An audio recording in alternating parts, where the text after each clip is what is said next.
You could do Bible studies, for example. And as I said, one of the things I regularly do is I take a class of catechetical students, grade 5s and 6s, for 2 hours every Wednesday afternoon. Do I look frazzled? I'm not. I did one this afternoon. I find it the most refreshing part of my week. And a couple of months ago, I had them looking at this question. Then God said, "Let us make man in our own image, after our likeness." So God created man in his own image. The image of God he created him. Male and female he created them.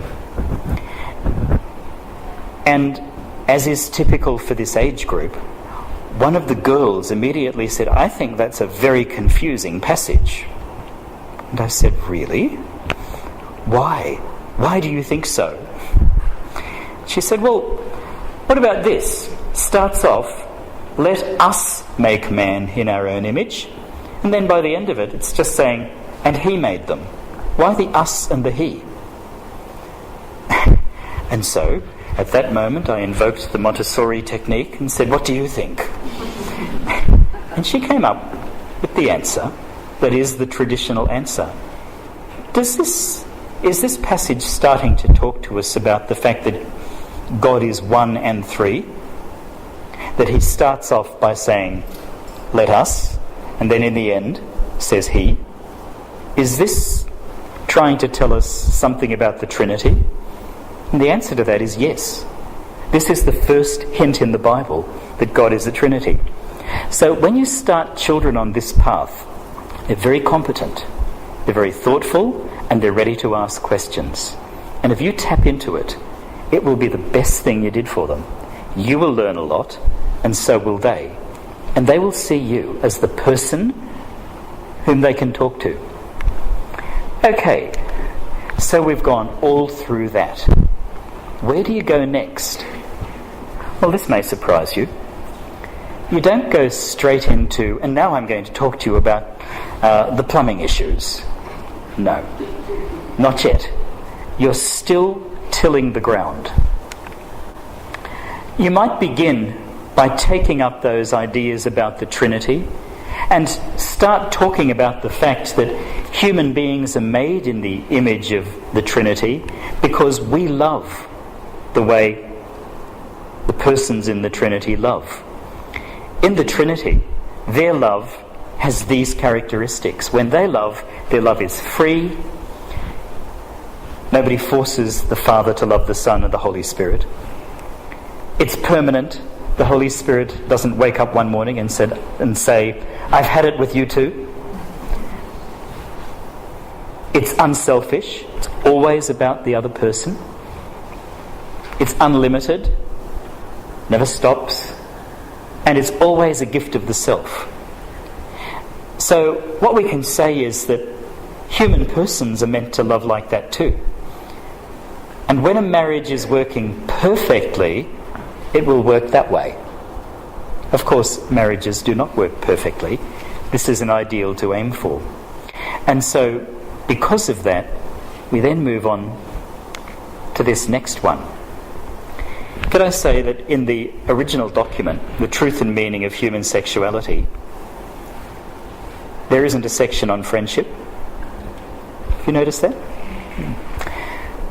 And when we started doing this in the parent focus group I was working with, they reacted quite badly to the fact that there was nothing on friendship and said, "How can you really understand marriage if you don't understand the levels of friendship going on?"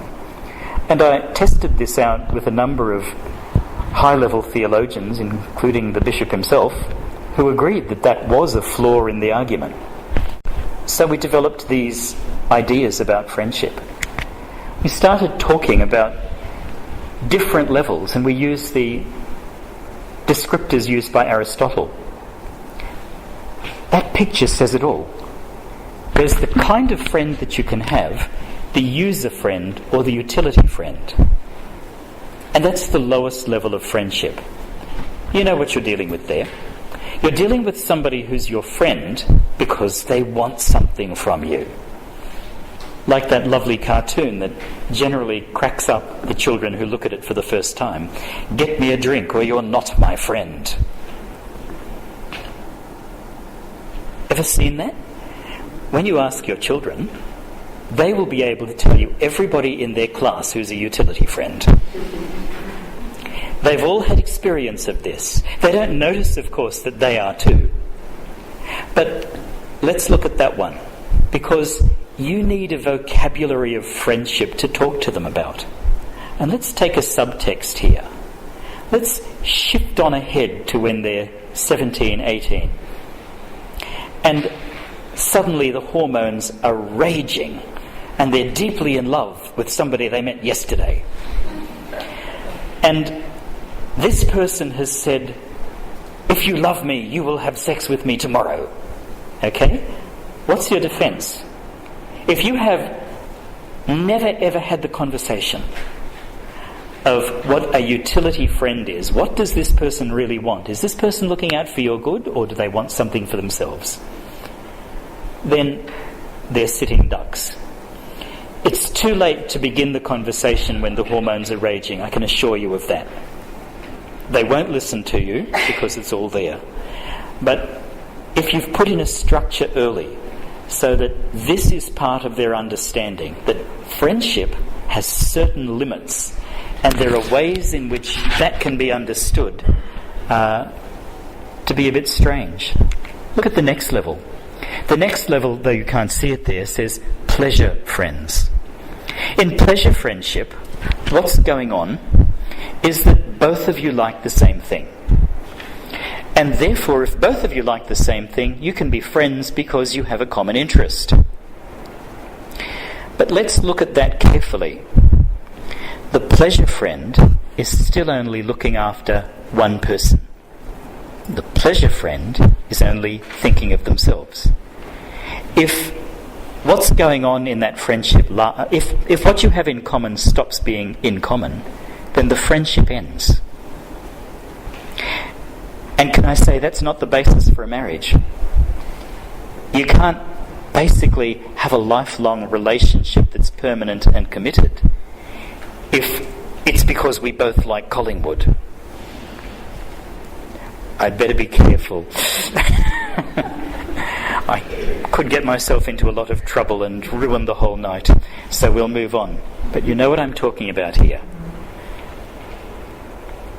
Utility friendships and pleasure friendships are fine as far as they go, but they're not enough. Because if we want to get to the point of true friendship, let's be aware of this. True friends, you can count, if you're lucky, on the fingers of one hand. Because what is a true friend about? A true friendship, the highest level of friendship, virtue friendship, seeks the good of the other. What you're looking for in a virtue friendship is, this is a person in whom you see the good, and you will sacrifice yourself to help that person and do good things for that person, even when they're being cranky. Or in my case, old. Okay? So this becomes the basis for marriage. And these conversations need to be ongoing. These conversations need to be happening around the dinner table. They need to be referred to as you work through relationships, difficulties with your children. Have you worked through some of these? All right. I don't know about you, Carmel, but most of my time as a principal was spent sorting out friendship issues on the playground. It goes on, and that's fine.